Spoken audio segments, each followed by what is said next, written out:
Au lendemain de la finale de Masked Singer, une des deux personnalités cachées sous le chameau, le vidéaste Nico Capone, a répondu aux questions de Télé Loisirs et aux critiques des internautes. Ce vendredi 2 juin, TF1 diffusait l'ultime épisode de la 5e saison de Masked Singer. À l'issue de la finale, c'est le Husky, alias le chanteur populaire Vincent Niclot, qui a remporté la saison.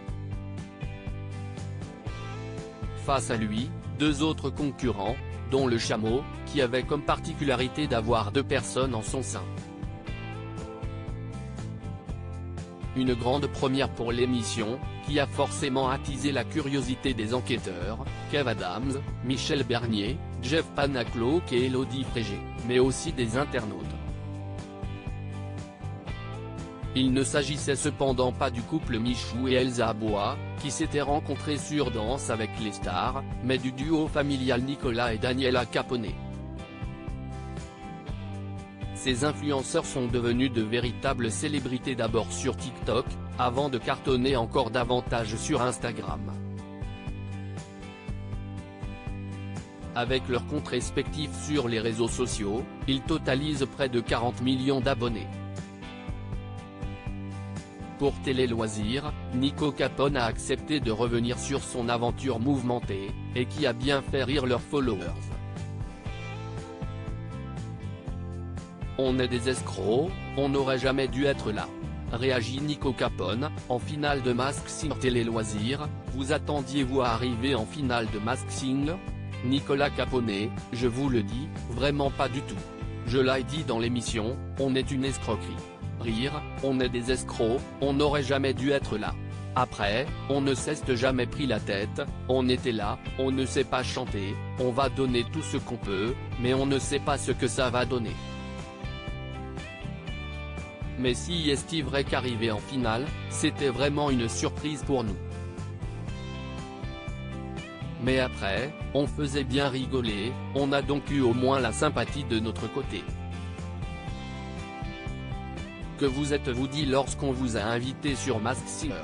Avec Daniela, on s'est dit que ça allait être un massacre, rire, après, on s'est dit qu'avec un peu d'autotune, ça peut le faire.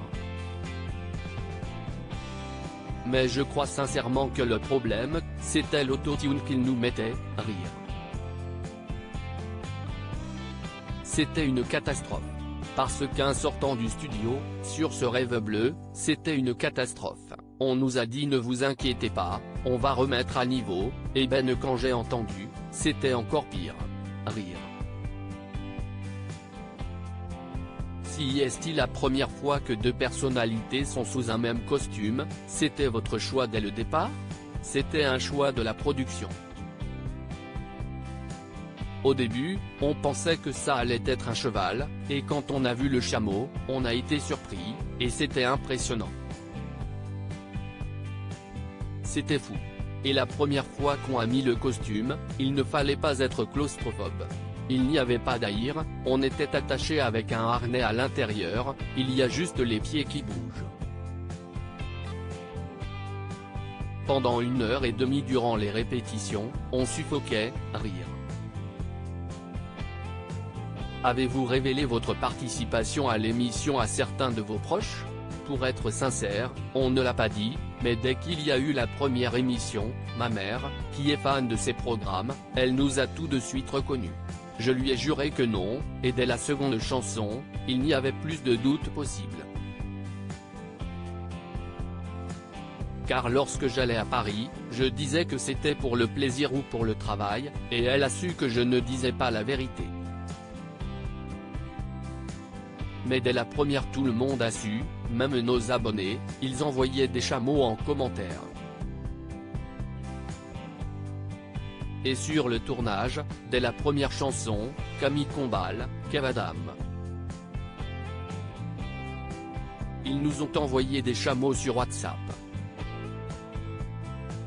C'était difficile de garder le secret?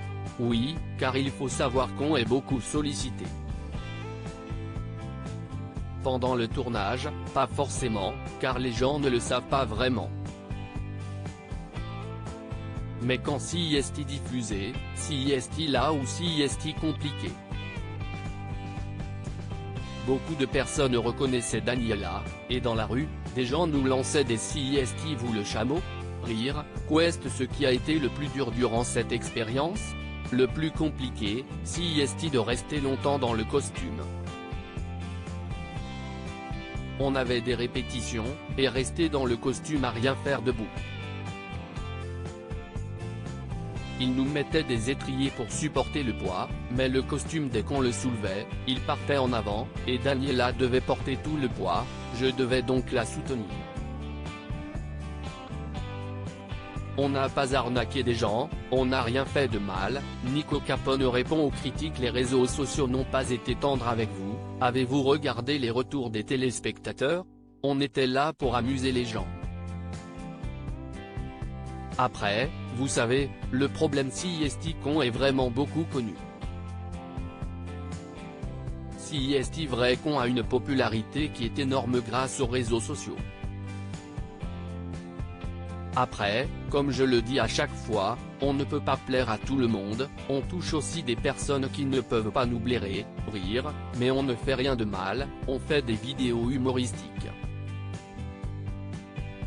Que vous n'aimiez pas ou que vous aimiez notre humour, CIST comme ça, on n'a pas vendu des produits douteux, on n'a pas arnaqué des gens, on n'a pas fait de polémique, on n'a pas planté un couteau, rire, on n'a rien fait de mal. On jouait sur l'amusement, sans prise de tête. Quels sont vos projets pour les mois à venir?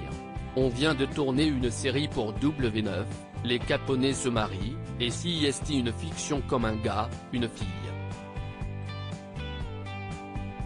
Ce sont des petits sketchs, il y en a 70 de tournés.